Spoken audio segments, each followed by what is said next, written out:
नमस्कार, मैं पंकज कुमार। आज उत्तर प्रदेश में तीसरे चरण का विधानसभा चुनाव हुआ, जिसमें 69 सीटों पे वोट डाले गए। 12 जिलों की 69 सीटें हैं। अगर आप 2012 के विधानसभा चुनाव से कंपेयर करें तो ये पूरा इलाका जो तीसरे चरण में था वो समाजवादी पार्टी का गढ़ है। यहाँ पे 55 सीटें फिलहाल समाजवादी पार्टी के पास हैं। इस बार किस पार्टी का यहाँ पे क्या प्रदर्शन रहेगा, क्या समीकरण है, उस पर बात करने के लिए डॉक्टर ए के वर्मा हमारे साथ हैं, जो centre for the study of society and politics के निदेशक हैं और उत्तर प्रदेश की राजनीति के जानकार हैं। लंबे समय से यूपी पे शोध कर रहे हैं और लगातार लिखते रहे हैं। हम उनसे बात करेंगे और जानेंगे कि तीसरे चरण का जो वोटिंग परसेंटेज है। मैं आपको बता दूं कि इस बार 61% वोटिंग इस बार तीसरे चरण में हुई है। पिछली बार यहाँ पे करीब 55% वोट पड़े थे। पहले के मुकाबले इस बार ज्यादा वोटिंग हुई है, ज्यादा लोग निकले हैं। तो जो ये वोटिंग हुई है ये सपा के पक्ष में है या विरोध में है, इस पर भी बात करेंगे। सर, बहुत बहुत स्वागत है आपका। इस बार जो वोटिंग परसेंटेज बढ़ा है पिछली बार से, करीब 6% वोट परसेंटेज बढ़ा है, जो 5 बजे तक के आंकड़े जो आए हैं, ये लोगों ने इस बार और मजबूती के साथ सपा के साथ खड़े हुए लोग या उसके खिलाफ गए हैं इस बार? पंकज, ये बहुत ही इंटरेस्टिंग ट्रेंड दिखाई दे रहा है इस बार हम लोगों को। और चाहे वो प्रथम चरण हो, चाहे द्वितीय चरण हो, तृतीय चरण हो, हर चरण में ये एक फैक्टर बड़ा इंटरेस्टिंग है कि मतदान प्रतिशत पिछले बार से हर चरण में बढ़ा है जी। और इसके लिए मैं समझता हूँ कि चुनाव आयोग को, स्थानीय प्रशासन को और राजनीतिक दलों को और जो लोग भी इसमें स्कूल कॉलेज के टीचर्स वगैरह इन्वॉल्व है, सब बहुत ही जो है एक प्रकार से साधुवाद के पात्र हैं। लेकिन जो हायर वोटर टर्नआउट होता है, जैसा कि हम लोग पहले भी अपनी चर्चाओं में इसको कह चुके हैं कि ये कोई स्पष्ट संकेतक ये तो नहीं होता कि ये एकदम विपक्ष में जाएगा या पक्ष में जाएगा। आंकड़े और जो पुरानी स्टडीज हैं वो इसको इंडिकेट करती हैं कि ये दोनों तरह का दृष्टिकोण दिखाता है।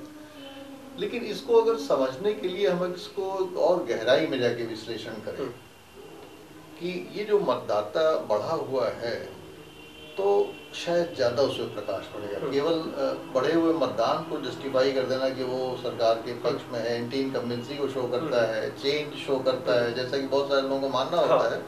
तो मुझे लगता है कि ये थोड़ा सा, जब तक आप पूरे प्रकरण को बैकग्राउंड में जाके और डिटेल्स को नहीं समझेंगे कि वहाँ की जो परिस्थितियाँ हैं, राजनीतिक परिस्थितियाँ हैं, वो क्या इंडिकेट करती हैं, और ये बढ़े हुए मतदान प्रतिशत को उससे जोड़ के आप नहीं देखेंगे, तब तक आप किसी निष्कर्ष पर नहीं पहुंच सकते। वैसे सामान्यतः, जैसा कि हम लोग पहले भी कह चुके हैं, कि बढ़ा मतदान प्रतिशत एक प्रकार से परिवर्तन का संकेतक होता है।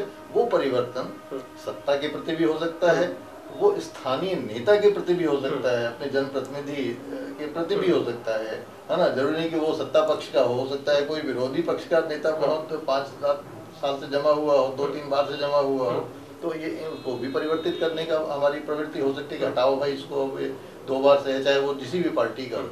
तो एंटी इनकम्बेंसी हो तो सकता है, लेकिन जरूरी नहीं कि वो सत्तारूढ़ दल के प्रति हो, वो स्थानीय प्रतिनिधि के प्रति भी हो सकता है। अच्छा, ये जो चरण था, इसमें ये पूरा जो इलाका जिस चरण में चुनाव हुआ है आज, वो समाजवादी पार्टी का गढ़ है। करीब 55 सीटें समाजवादी पार्टी के पास हैं, 6 बीएसपी के पास हैं, 5 बीजेपी के पास हैं।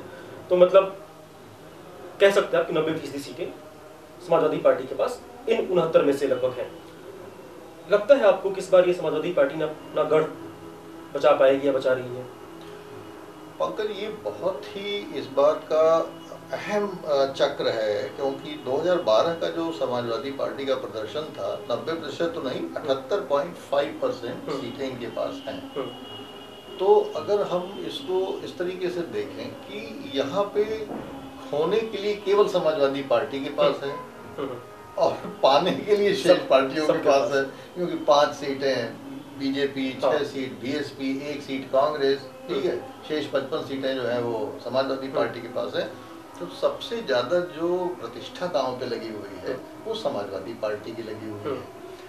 अब सवाल ये पैदा होता है कि सबके मन में ये कौतूहल है कि अगर ये फेज सपा बचा पाई और अगर ये फेज सपा नहीं बचा पाई तो बस इसी पे आर पार का खेल है, क्योंकि इससे सिग्नल भी जाएंगे आगे के चरणों में और उस पर भी प्रभाव पड़ेगा। तो मुझे ऐसा लगता है कि इस पे कम से कम नहीं तो 3-4 फैक्टर्स ऐसे हैं जिसपे हम लोगों को चर्चा करनी चाहिए।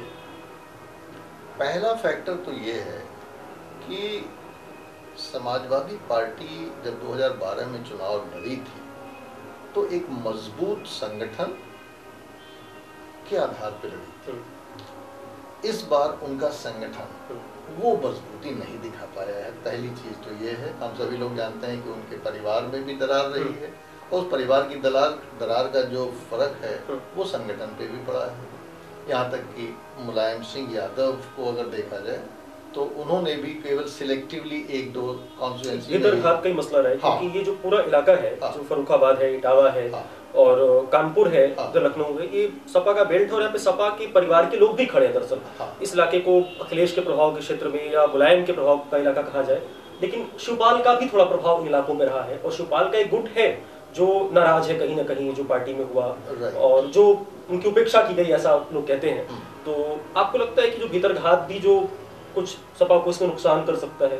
वही मैं कह रहा हूँ कि कई फैक्टर्स पे ध्यान देना पड़ेगा। पहला फैक्टर तो यही है कि पार्टी संगठनात्मक रूप से एकजुट नहीं है।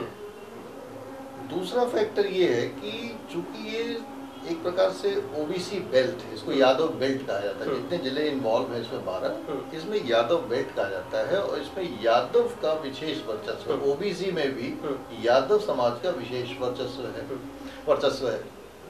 तो अब देखना ये है कि एक तो शिवपाल जी के भीतरघात से, जैसा कि आपने कहा कि क्या यादव भी कुछ टूट के थोड़ा बहुत ही सही 5% 10% क्या अखिलेश से टूट रहा है, एक फैक्टर। और दूसरा कि जो सामान्य ओबीसी है, लोअर ओबीसी है या मध्यम वर्ग का जो जिसको हम लोग मोर बैकवर्ड और मोस्ट बैकवर्ड कहते हैं, क्या वो एकदम से टूट गया है। तो अब ये एक नया फैक्टर जुड़ गया कि जो ये यादव बेल्ट है इसमें यादव में भी थोड़ी दरार हो गई और जो मोर बैकवर्ड और मोस्ट बैकवर्ड कैटेगरी में ओबीसीज हैं क्या वो भी इनसे छिटक गए, ये दूसरा फैक्टर है। और अगर वो छिटक गए तो ये दूसरा फैक्टर हो गया, संगठनात्मक एकजुटता न होना, और दूसरा अपना ही जनाधार जो है खिसकना, ये दूसरा फैक्टर हो गया। तीसरा फैक्टर यहाँ पे जो बहुत ज़्यादा महत्वपूर्ण हो रहा है वो ये हो रहा है कि मुलायम सिंह यादव है तो पुराने, और मुझे लगता है कि ज़रूर उनका जो एक प्रकार से उपेक्षा हुई है उससे उनसे जुड़े हुए जो लोग हैं वो कहीं ना कहीं प्रभावित तो हुई है, दुखी भी होंगे। और अगर आपने सुना हो तो हम मुलायम के लोग करके एक बाकायदा संगठन भी इटावा बेसफाई में बना है, जिनका ये कहना है कि साहब हम लोग मुलायम सिंह के साथ खड़े हैं और लिहाजा हम लोग अखिलेश का विरोध करेंगे ओपनली। तो इस प्रकार की भी ओपन प्रवृत्तियां, भीतरघात तो एक चीज हो गई, ये बाहर घात है एकदम से सामने सामने खुल्लम खुल्ला कि हम साहब जो है मुलायम के लोग हैं, हम उनका विरोध करेंगे, हम शिवपाल के साथ खड़े होंगे। शिवपाल जी ने पहले ही कह दिया है कि हम जीतने के बाद एक नई पार्टी बनाएंगे कि नहीं बनाएंगे, लेकिन उनका जो पीड़ा है वो तो वो कि हम, तो बहुत सारी ऐसी चीजें हैं जो कि इस बात का संकेतक। फिर इस बेल्ट में मुस्लिम मतदाता सबसे कम है अभी तक जो चरण हुए हैं। पहले चरण में 19% मुस्लिम मतदाता था, दूसरे चरण में 34% मुस्लिम मतदाता था और तीसरे चरण में 13.5% मुस्लिम मतदाता है। तो जो मुस्लिम मतदाताओं का समर्थन समाजवादी पार्टी को मिल सकता है वो उसका भी प्रभाव इसमें कम है। तो कहना ये चाहता हूँ कि इन तमाम कारकों को जब आप जोड़ के और बढ़े हुए मतदान प्रतिशत से देखिएगा तो एक संकेत तो ये मिलता है। केवल बढ़ा हुआ मतदान प्रतिशत तो दोनों चीजें इंडिकेट करता है, लेकिन इन तमाम फैक्टर्स को अगर मिला के बढ़े हुए मतदान प्रतिशत को देखा जाए तो मुझे लगता है कि इस बार मामला समाजवादी पार्टी के लिए थोड़ा मुश्किल है। अच्छा, अखिलेश पूरी लड़ाई झगड़े में एक मजबूत नेता बन के उभरे थे, सामने आए थे, तो आपको नहीं लगता कि उसका फायदा, क्योंकि जो यादव है, जो समाज है यादव, जो जाति के लोग हैं, उनको कहीं ना कहीं ये तो लगता होगा कि मुलायम सिंह अब एक बीते जमाने के हो गए, क्योंकि उस समय ये देखा गया था कि यादव अखिलेश के सपोर्ट में काफी थे, काफी मजबूती के साथ थे। तो आपको नहीं लगता कि जो सपा के अपने वोट रहे हैं मुस्लिम और यादव, उसके अलावा जो दूसरे जाति के जो लोग हैं उन्होंने अखिलेश के नेतृत्व पे और जो अखिलेश मजबूत होकर उभरे उसके आधार पे कुछ और नए मतदाता जुड़े होंगे इस फेज में उनसे? हाँ, इस बात की संभावना से इनकार नहीं किया जा सकता, लेकिन होता देखिए ये है कि जब भी इस प्रकार की कुछ परिस्थितियां पैदा होती हैं तो कुछ ऊहापोह की स्थिति होती है। अभी ये बिल्कुल तत्कालिक ताजा मामला, ये जुलाई में नहीं हुआ, ये जनवरी में हुआ है मसला। अखिलेश जी 1 जनवरी को सपा के सुप्रीमो के रूप में प्रकट हुए और मुलायम सिंह को हटा दिया गया।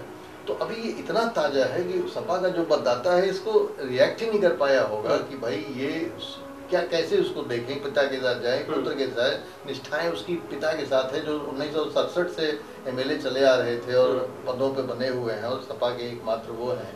और अब अखिलेश जी नए नए शुरू की है उन्होंने उत्तर प्रदेश की राजनीति।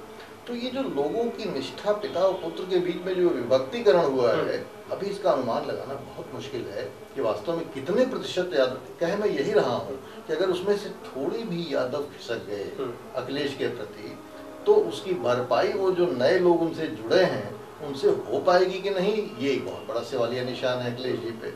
और इसलिए अखिलेश जी का जो थोड़ा मनोबल है वो कमज़ोर सा दिखाई तो दिया आज जब वो अपने निर्वाचन क्षेत्र में गए मतदान करने। तो थोड़ी सी भाषा, मोदी ने भी ऐसा कहा, पता नहीं मोदी ने क्या कहा और कैसे उन्होंने ऑब्जर्व किया, लेकिन हम तो टीवी पे देख रहे थे उनको। और मतदान करने जब वो गए थे तो कुछ मतलब एक मुख्यमंत्री को आज की तारीख में इस प्रकार की प्रतिक्रिया देने की कोई आवश्यकता नहीं थी। वो अपनी बात कह सकते थे कि थोड़ा सा उनके स्वर में थोड़ा सा मतलब उन्हें ऐसा लग रहा है झल्लाहट सी लगी, जो कि ताज्जुब वाली बात थी। क्योंकि भाई अगर आप कह रहे हैं कि हमने पहले चरण में दूसरे चरण में बहुत अच्छा प्रदर्शन किया है, तीसरा चरण आपका गढ़ है, तो आपको उत्तेजित होने की और आहत होने की कोई आवश्यकता नहीं थी। पत्रकार तो कठिन प्रश्न पूछते ही है, उनको पूछते देना चाहिए। अच्छा, जो ये चरण था, तीसरा चरण था, इसमें जो कि समाजवादी पार्टी का गढ़ है, इसमें उसको चुनौती किस पार्टी से सबसे ज्यादा मिली है, भाजपा से या बसपा से? अगर इसमें बसपा तो इसलिए बहुत कम चुनौती दे पाई है क्योंकि ये बसपा का कोई गढ़ नहीं है। जैसा कि हम लोग पहले ही कह चुके हैं कि सपा का गढ़ है। तो 6 सीटें बसपा के पास थी पिछली बार और 5 भाजपा के पास थी।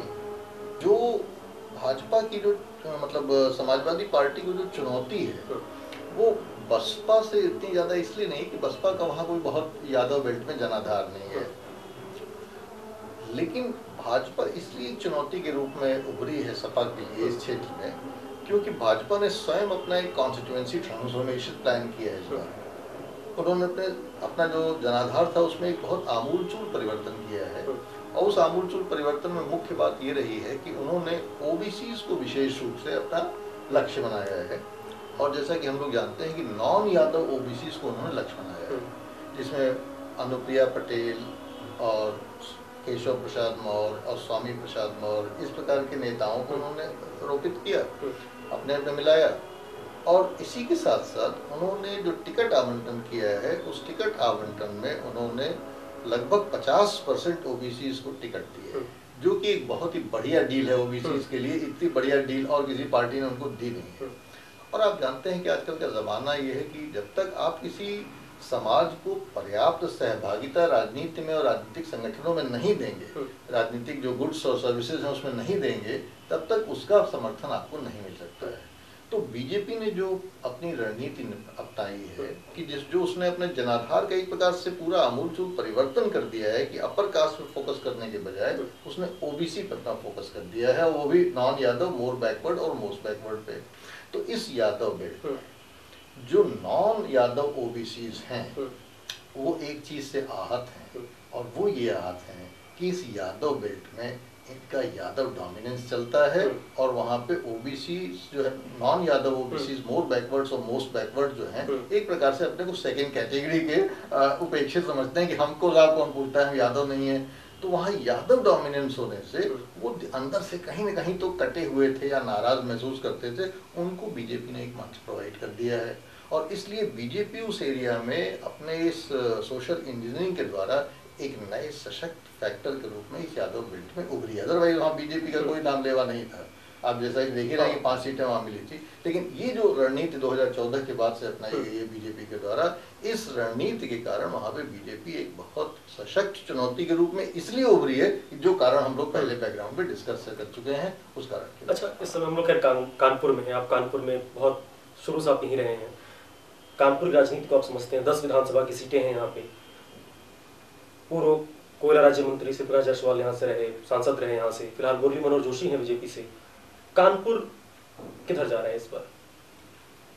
भाई ये कानपुर एक्चुअली महानगर और महानगर की नब्ज को समझना बड़ा मुश्किल होता है क्योंकि महानगरों में जो इंटरेक्शन पैटर्न है वो बड़ा सीमित होता है। तो जब हम महानगर में रहते हैं तो भी वो जो गांव देहात में इंटरेक्शन होता है कि हम सबसे घुले मिले हैं और सबसे एक दूसरे को जानते हैं, यहाँ पे कभी कभार मुलाकात होती है, लेकिन शहर की एक नब्ज जो है फिजा पे तो सब शहरियों की नजर रहती है। उस दृष्टिकोण से मुझे देखा जाए तो यहाँ जो इस बार का चुनाव है इसमें स्थानीय नेता महत्वपूर्ण नहीं है। और एक्चुअली 2014 से मैं ये महसूस कर रहा हूँ कि मोदी साहब के आने के बाद से चुनावों की जो संस्कृति है या चुनाव प्रचार की जो संस्कृति है उसमें एक बड़ा मौलिक परिवर्तन आया है।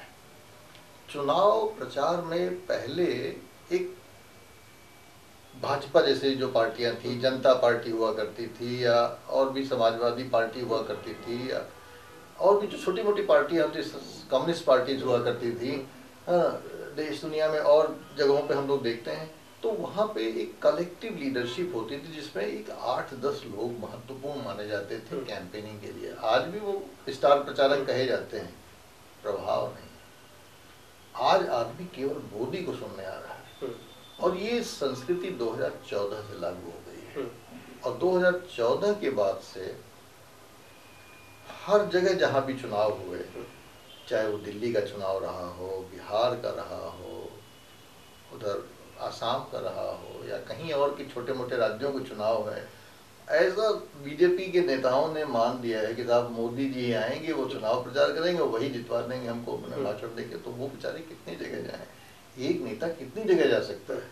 तो मुझे ऐसा लगता है कि इस बार उत्तर प्रदेश का भी जो चुनाव है, चूंकि एक तो यहाँ पे कोई अभी मुख्यमंत्री का चेहरा नहीं, इसलिए पूरी की पूरी जिम्मेदारी मोदी जी पे आन पड़ी हुई है और वही एक प्रकार से मुद्दा है। तो जो भी इस बार मतदाता है उसको इस बात से कोई फर्क नहीं पड़ता कि स्थानीय स्तर पे प्रत्याशी कौन। ये ठीक है कि यहाँ के सांसद और विधायक बड़े लंबे समय से यहाँ पे हैं और काम कर रहे हैं, सब कुछ है, लेकिन मतदाता को इससे मतलब है कि हमें अगर यहाँ पे किसी को वोट देना है तो मोदी को देना है कि नहीं देना है। इशू ये है यहाँ पे। इसलिए कानपुर का भी जो माहौल है उसको हम कह सकते हैं कि वो प्रतिनिध्यात्मक केंद्रित न होकर, प्रतिनिधि केंद्रित न होकर, वो नेतृत्व केंद्रित है। और वो उसको कहीं मोदी जी में ये एक आशा की किरण दिखाई दे रही है। जैसे मोदी जी ने आज ही की जो रैली फतेहपुर में की, उसने ये कहा कि साहब अगर आज कैबिनेट की मीटिंग जीतने के बाद जब होगी, उस पहली मीटिंग में मैं इस बात को गारंटी देता हूँ, इंश्योर करूंगा, आपको आश्वासन देता हूँ कि पहला निर्णय ये लिया जाएगा कि छोटे और सीमांत किसानों का जो है कृषि ऋण माफ कर दिया जाएगा।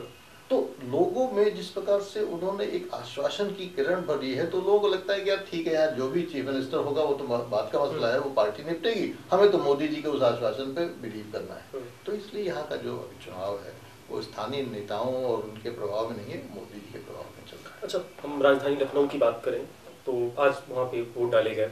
लखनऊ एक ऐसा शहर है उत्तर प्रदेश का, किसी की भी सरकार रही हो, काम वहाँ पे होता है। मायावती रही, रोड बने, पार्क बने, अखिलेश आए, मेट्रो बनी। इस बार मुस्लिम भी काफी ठीक ठाक संख्या में है वहाँ पे लखनऊ में। इस बार लखनऊ का राजनीतिक रुझान किस तरफ है, किस पार्टी की तरफ?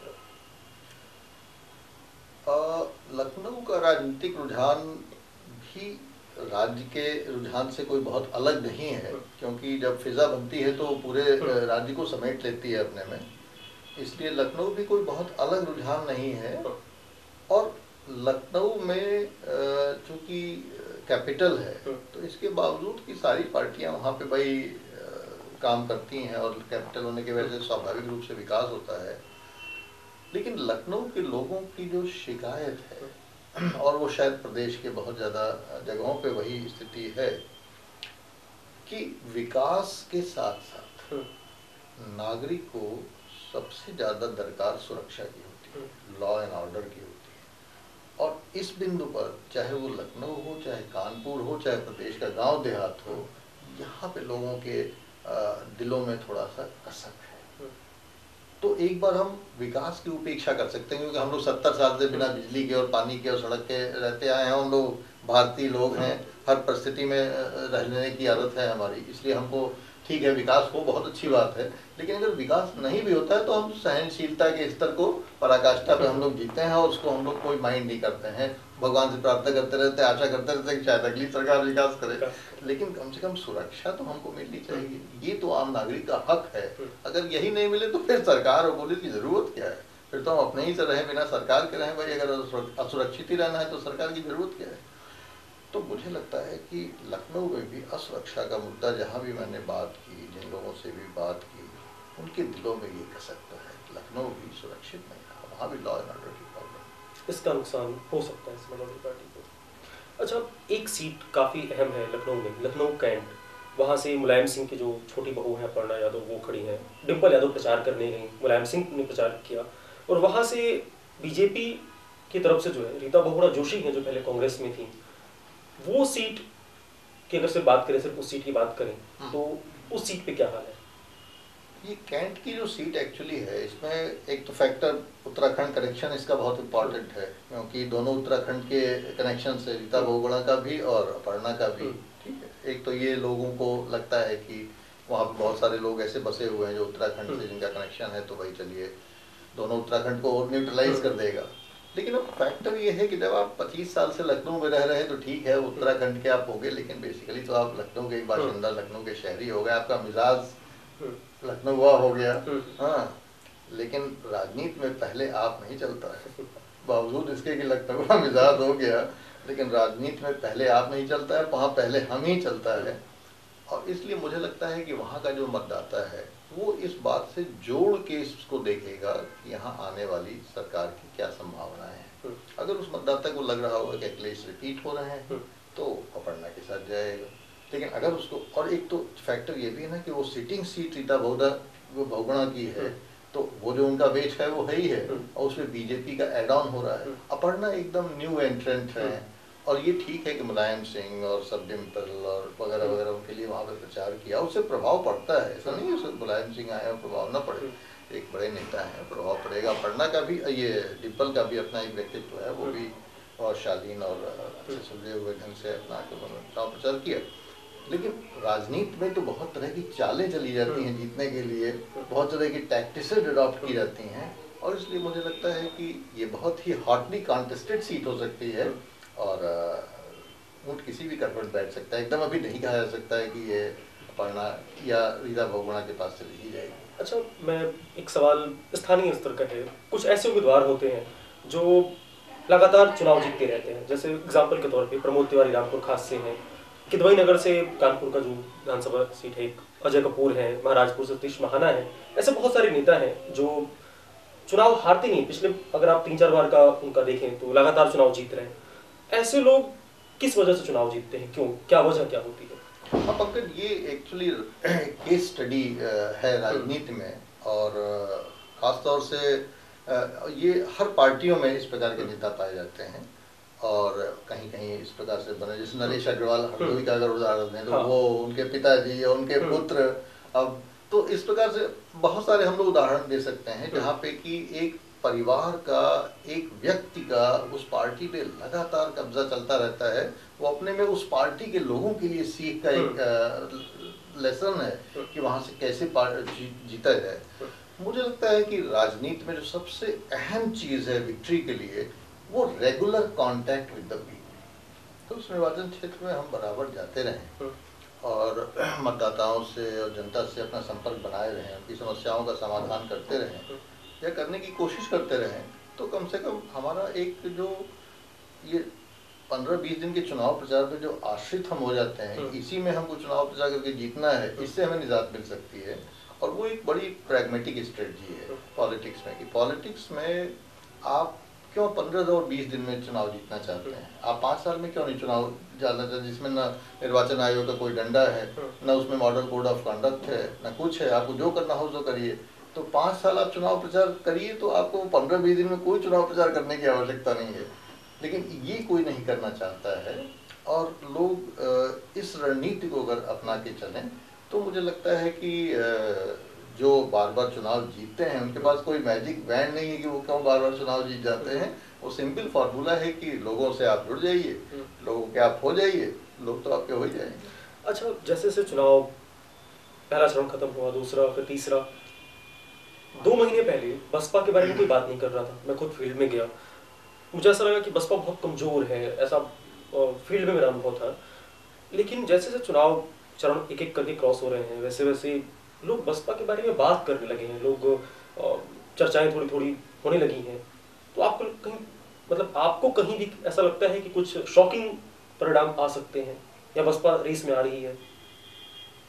बसपा के बारे में अक्सर मतलब ये बात तो सभी लोग जानते हैं कि बसपा एक डार्क हॉर्स है, और मायावती एक तो एकमात्र नेता है जो कि चुनाव प्रचार करती हैं, और वो भी जब चुनाव प्रचार करती हैं तो उनका जो मतदाता है वो भी एक स्लीपी मतदाता है, लेकिन वो उनके चुनाव प्रचार में निकलता है, उनकी रैलियों में आता है, उनके भाषण को सुनता है।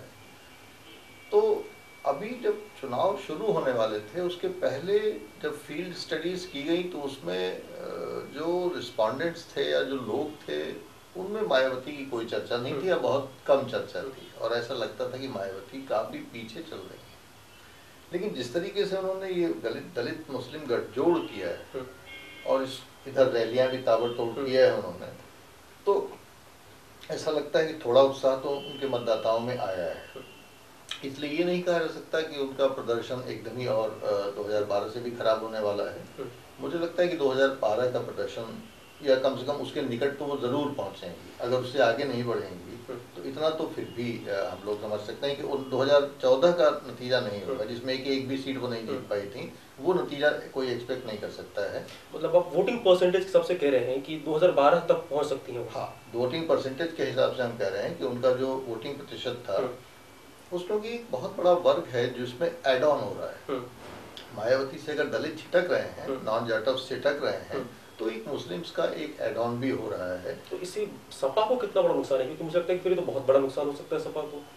ये तो सपा के लिए बहुत खतरे की घंटी है, और इसलिए खतरे की घंटी है कि सपा का जो बेसिक कोर कॉन्स्टिट्यूएंसी है वो तो एमवाई कॉम्बिनेशन है, मुस्लिम यादव कॉम्बिनेशन, और उस मुस्लिम वाई कॉम्बिनेशन में मुलायम सिंह यादव और शिवपाल के सौजन्य से अगर कुछ यादव वोट कटा और मायावती के सौजन्य से अगर कुछ मुस्लिम वोट कटा तो फिर बचा क्या। और ये बात इसलिए बहुत अहम है क्योंकि अखिलेश यादव की जो सरकार है 2012 में जो बनी वो एक बहुत कम वोट प्रतिशत पर बनी हुई सरकार थी, 29% वोट शेयर पे बनी हुई सरकार थी, जो कि स्वतंत्रता के बाद से सबसे कम मत प्रतिशत पे बनी हुई उत्तर प्रदेश में सरकार है। इससे कम मत प्रतिशत पे इसके पहले कोई सरकार ही नहीं बनी उत्तर प्रदेश में। तो अखिलेश सरकार को सीटें भले 224 मिली थी, लेकिन 1% वोट शेयर मायावती का उनसे ज्यादा था जब मायावती की सरकार बनी थी 2007 में।